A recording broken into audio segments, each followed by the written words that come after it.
So I wanted to start off talking really kind of generally about amid all these changing supply chain risk, investment with AI, we've seen a lot of changes over the past year or 2 years. How can Taiwan and its regional neighbors stay resilient? This is the world's most dynamic, most populous, most rapidly, most technologically advanced region, and we believe that the most successful companies in the world need to be here and be part of that. And then to zoom in on Taiwan, Taiwan is absolutely central to the 21st century economy in so many ways. Certainly in the tech sector, where many of our clients do their business. But we have clients in healthcare, finance, a whole range of other sectors. In terms of resiliency, I think resiliency and diversification, those are the key watchwords I think that we discussed today with the world's leading companies and with our clients. I think more than ever, you see that geopolitics, public policy, other factors have an impact on the corporate strategies for many of the world's leading companies. But if companies are going to be resilient, they've got to be diversified. They've got to understand both the challenges, the risks, but also the opportunities that they face. But look, you've got to be here in Asia.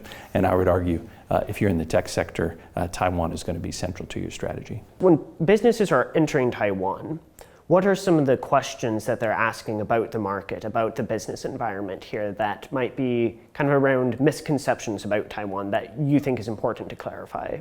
I think the biggest thing would be to make sure that you understand your customers, right? Every market has certain universal characteristics. Each market, including Taiwan, has individual characteristics.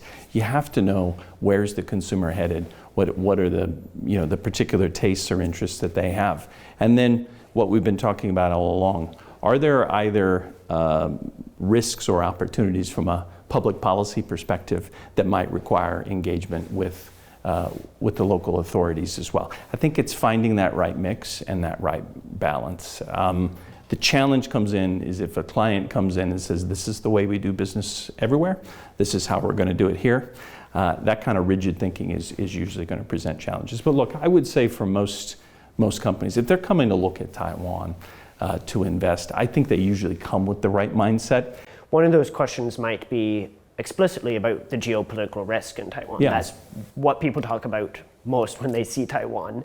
Yeah, so for better or for worse, that's what people think about first usually. Yes. So when they ask you that question, how would you respond to them to think about the opportunities or other risks as well, so that what we talked about earlier, they're not just focusing on one aspect of risk, they're looking at all the dimensions? Yeah, I guess I'd go back to what I said earlier. There's risk in every market in this region and around the world. I think the key is keeping it in the proper perspective. We see tremendous opportunities here in Taiwan. It's why we're here. It's why we're supporting our globally leading companies here that are our many clients. I think, you can think about certain high-end risk scenarios that could be truly consequential. I also think they're the least likely to occur. So I think it's really important, step back, take a longer-term perspective, think about the tremendous opportunities, then put them up against whatever the risks may be. But I think if you think about our presence here and that of our clients, I think we've got the right risk perspective.